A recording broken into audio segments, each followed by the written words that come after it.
bom sábado! Tudo bem, meu querido diretor e diretora de escola sabatina? Você, professor responsável pela classe de professores, essa é a nossa CPM. Hoje vai ser assim um pouquinho diferente, ela não vai ser ao vivo, mas ela vai ser tão eficaz e tão abençoada como todas as outras, tá? Queria passar rapidinho alguns recados, a nossa parte de informação, a nossa parte de gerenciamento da unidade de ação. Então, por favor, não deixe de passar para o professor que no nosso cronograma anual, amanhã é o sábado missionário. Então, o sábado para incentivar todas as frentes missionárias, incentivar o aluno a participar da missão. Lembrando também que amanhã se inicia a nossa querida escola missionária. Já passamos de mais de 1.500 matriculados e a boa notícia é a seguinte, sabe qual é? Mesmo quem não se matriculou pode participar, Gente, tá demais, né? Certificado da Fadminas, coisa boa, podendo contar como horas complementares. Então, se não se matriculou, se dirija até o local aonde será a escola missionária e pede para anotar o seu nome, que vai passar para a gente e vai contabilizar de forma normal. Então, estamos combinados, hein? Sábado missionário. Não deixe de participar, vai ser grande bênção. Essa é a segunda parte da nossa CPM, classe de professores modelo de 3. Fizemos agora aqui a parte do gerenciamento, em que os professores devem conversar com suas unidades. E agora nós iremos para a parte didática. Lembrando que nós estamos usando vídeos que foram feitos em cima de um livro 52 dicas para professores de escola sabatina. Acompanhe o vídeo de hoje, tenho certeza que será de grande bênção para você.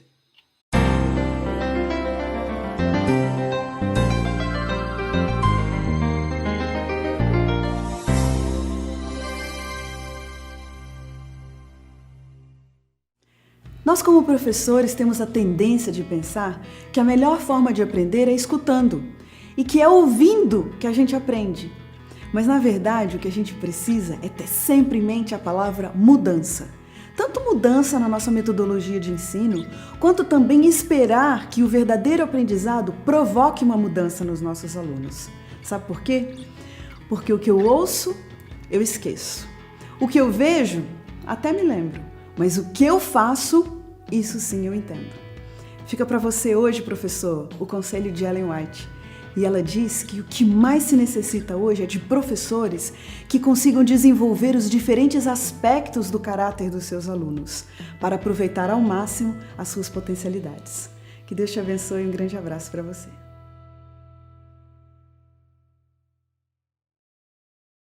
Vamos agora para a terceira e última parte do nosso CPM, da nossa CPM, melhor dizendo, classe de professores modelo, que é a parte da lição. E hoje a lição será um pouquinho diferente. Um resumo feito pelo pastor Ranieri Salles. Queria agradecer a ele, que ele permitiu que nós passássemos a lição, esse resumo dele aqui na nossa CPM. Pastor, Deus abençoe.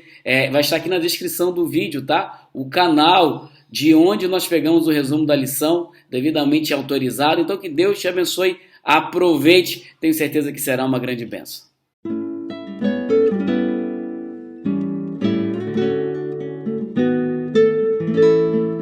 Olá, bem-vindo ao estudo da lição da Escola Sabatina, oferecido pela editora adventista Sá Feliz. Mais uma vez eu quero convidar você a se inscrever no nosso canal se você ainda não fez isso, e também ajudar a divulgar esse trabalho com as pessoas com quem você tem contato. Isso realmente vai contribuir para que cada vez mais pessoas sejam alcançadas com essa motivação diária de estudo ou para estudar a Palavra de Deus, tá bom? Agradeço muito a sua colaboração e o seu apoio nesse sentido. O título da lição desta semana é Jesus, o sacerdote fiel. E vamos começar com o verso para memorizar. Hebreus 7, 26, que diz assim: porque nos convinha um sumo sacerdote como este, santo, inculpável, sem mácula, separado dos pecadores e exaltado acima dos céus. A lição desta semana se concentra especialmente em Hebreus capítulos 5 e 7. Essa seção do livro, incluindo o capítulo 6, ou seja, capítulos 5, 6 e 7, essa seção apresenta uma análise cuidadosa do sacerdócio de Cristo. E para entender a obra sacerdotal de Jesus, nós temos primeiro que entender como o pecado afetou o nosso relacionamento com Deus e a nossa própria natureza. Para você entender a ação de um medicamento, você precisa primeiro entender quais são os efeitos da doença para poder ter o medicamento adequado. O pecado, né, é, em essência, a separação de Deus. Só que a separação de Deus nos trouxe à família humana consequências trágicas. Né? O pecado degradou a natureza humana, implantou no ser humano uma natureza pecaminosa, que é a tendência natural para fazer o que desagrada a Deus. Antes da queda, a desobediência à lei de Deus era algo estranho à natureza humana. Depois do primeiro ato de desobediência, não pecar é que passou a ser algo estranho à natureza humana. Agora vamos pensar na santidade de Deus. Deus é tão santo que o pecado estabeleceu um abismo, né, entre nós e Ele, por causa da nossa condição pecaminosa. Daí a necessidade de um intercessor, um mediador, a fim de que o ser humano pudesse se reconectar a Deus. E a mediação só poderia ser eficaz se o mediador não estivesse também contaminado pelo pecado. É por isso que o sacerdócio levítico podia apenas ser um símbolo do sacerdócio de Cristo. Jesus é o único realmente livre de pecado. Não somente livre da prática do pecado, porque ele não cometeu pecado, mas também livre da inclinação, né, da natureza, da tendência para o pecado. Por isso o texto afirma, não é? Santo, inculpável, sem mácula, separado dos pecadores. Esta semana nós vamos conhecer e compreender melhor a obra sacerdotal de Jesus. Eu tenho certeza que será uma experiência maravilhosa para a sua vida espiritual e para a minha também. A lição de domingo tem como título Sacerdote em favor dos seres humanos. Para o estudo de hoje é importante que você leia com calma e atenção Hebreus capítulo 5, versículos 1 a 10. Hebreus 5, 1 a 10. Não vou ler aqui para não tomar o pouco tempo que nós temos para esse vídeo. Essa passagem, né, repito, Hebreus 5, 1 a 10, mostra a superioridade de Cristo como sumo sacerdote em comparação com o sacerdócio levítico.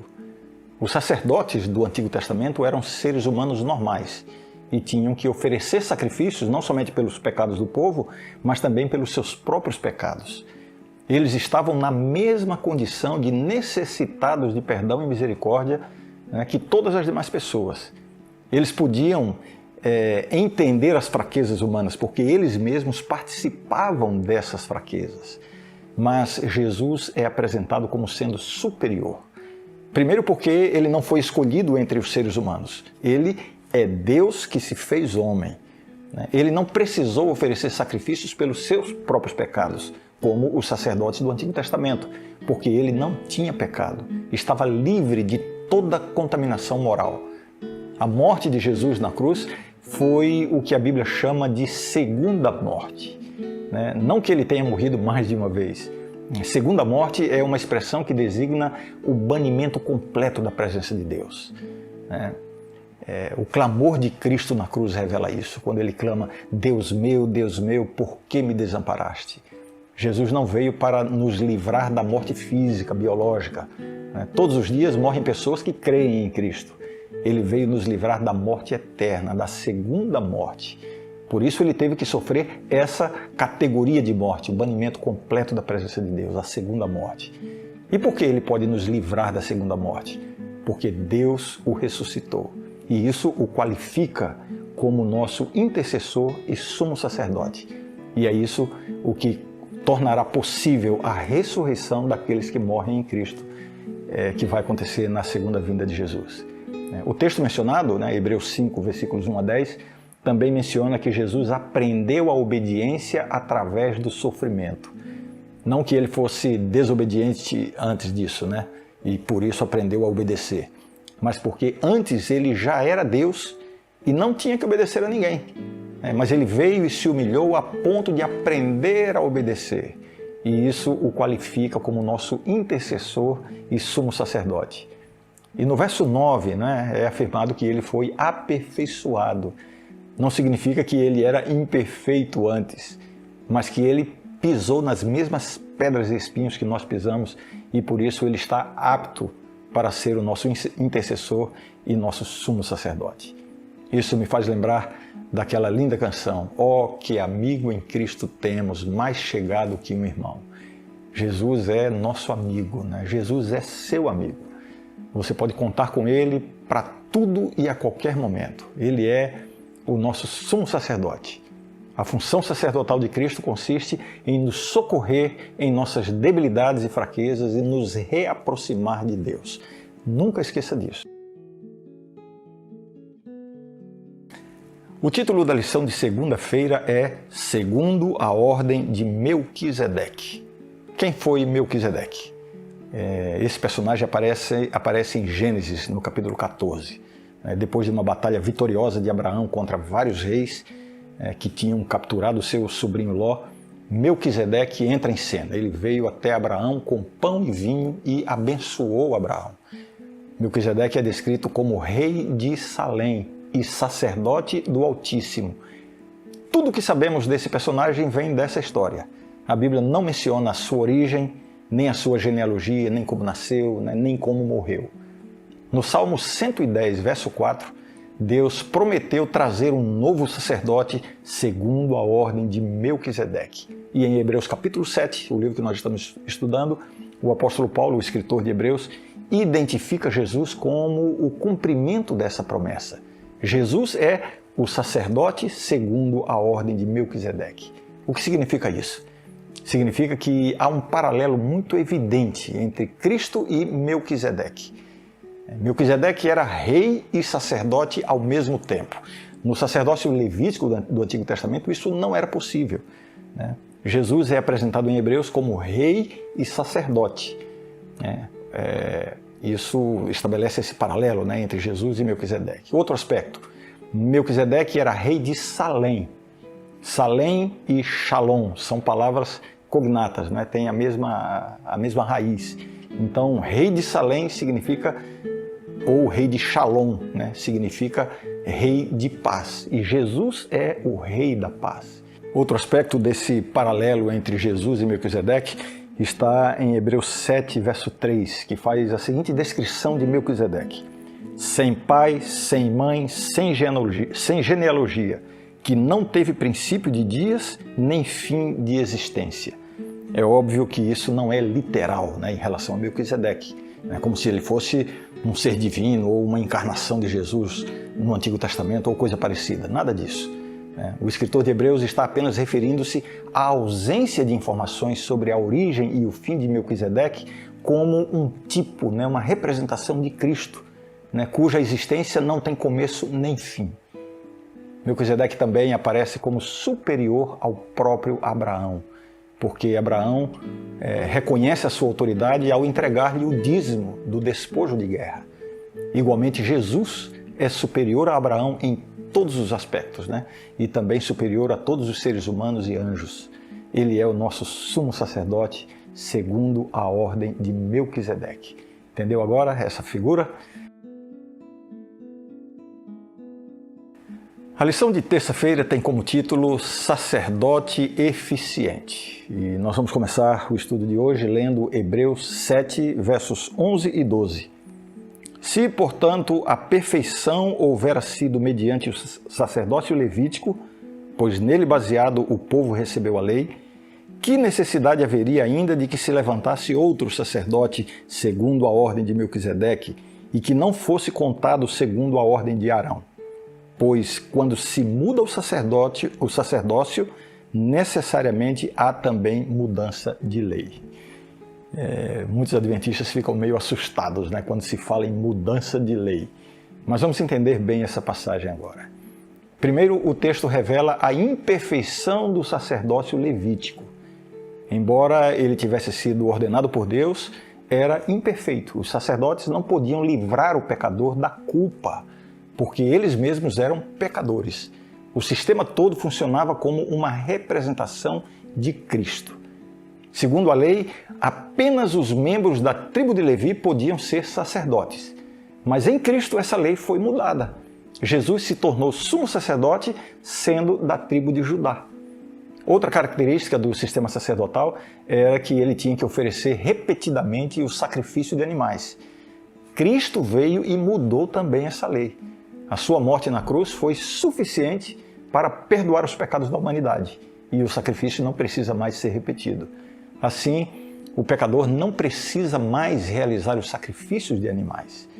O argumento aqui em Hebreus 7:11 é que o sacerdócio de Melquisedeque não é apenas superior ao sacerdócio levítico, mas que o substituiu, né? O sacerdócio segundo a ordem de Melquisedeque. Agora já não é mais o sacerdócio levítico, e sim o sacerdócio segundo a ordem de Melquisedeque, o sacerdócio de Cristo. Esse é um sacerdócio superior, perfeito e eficiente. E nele encontramos perdão e poder, livres da culpa e libertos do poder do pecado. Sacerdote eterno, esse é o título da lição de quarta-feira. O capítulo 7 de Hebreus é fundamental para a compreensão do sacerdócio de Jesus, né? Já falamos isso desde o início dessa semana, do estudo dessa semana. O versículo 16 do capítulo 7, por exemplo, afirma o seguinte: constituído não conforme a lei de mandamento carnal, mas segundo o poder de vida indissolúvel. Já vimos aqui anteriormente a superioridade do sacerdócio de Cristo em comparação com o sacerdócio do Antigo Testamento. Os sacerdotes humanos eram mortais e falíveis. Jesus é eterno e infalível. No Antigo Testamento, o simbolismo da intercessão sacerdotal apontava para o perdão dos pecados. A intercessão de Cristo em nosso favor abrange muito mais do que o perdão dos nossos pecados. Se a obra de Deus por nós estivesse limitada ao perdão dos pecados que cometemos, né, das transgressões que praticamos, eu diria que essa obra não seria suficiente para nós. Por quê? Porque o nosso maior problema não é a culpa pelos pecados que cometemos.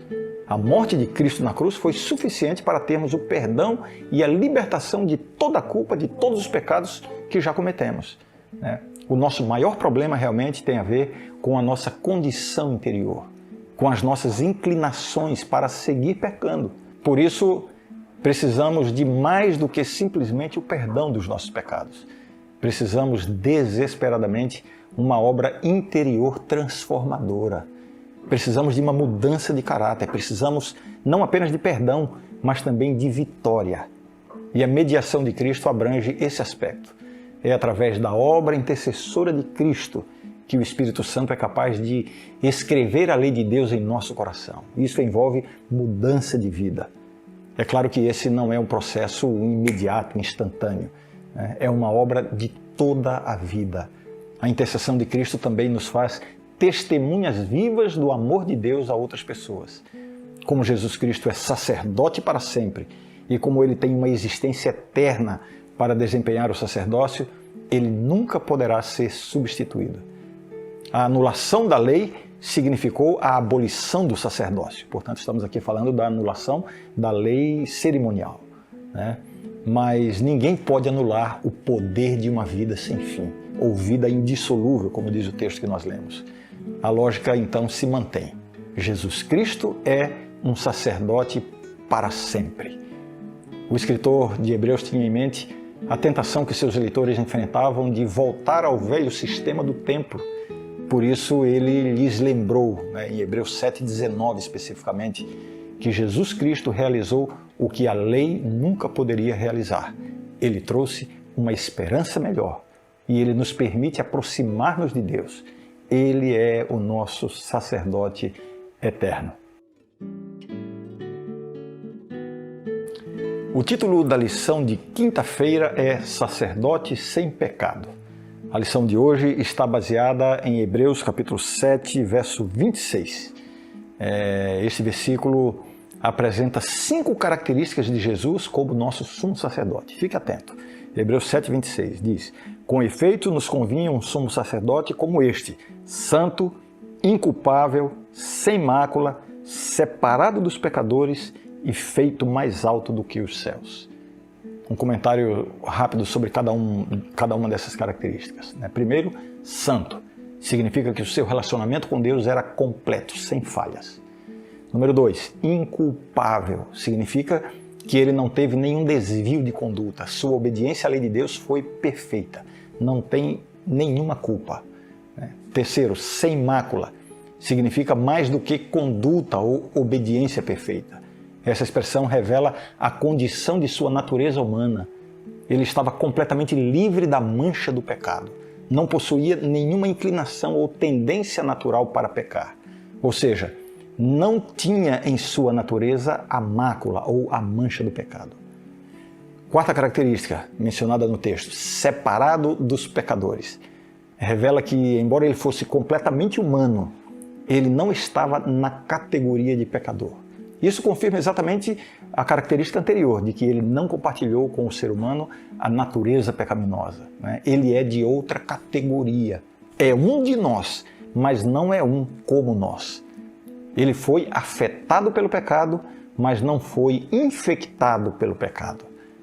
Quinta característica, que diz, feito mais alto que os céus. Essa expressão o coloca em nível de igualdade com Deus, acima de qualquer criatura na terra ou no céu. Essas qualificações de Jesus fazem dele alguém perfeitamente apto para nos ajudar e nos socorrer em nossas lutas e tentações. Ele foi tentado em tudo como nós, mas sem pecado. Ele conhece o caminho, ele pode nos guiar em cada passo da obediência. Nele temos um exemplo perfeito a seguir. Quando você se sentir desanimado e desmotivado, ou talvez carregado pela culpa, lembre-se que Jesus é o seu sumo sacerdote, sem pecado, e que através dele você pode receber perdão e restauração na sua vida. Um grande abraço e até amanhã. Tchau.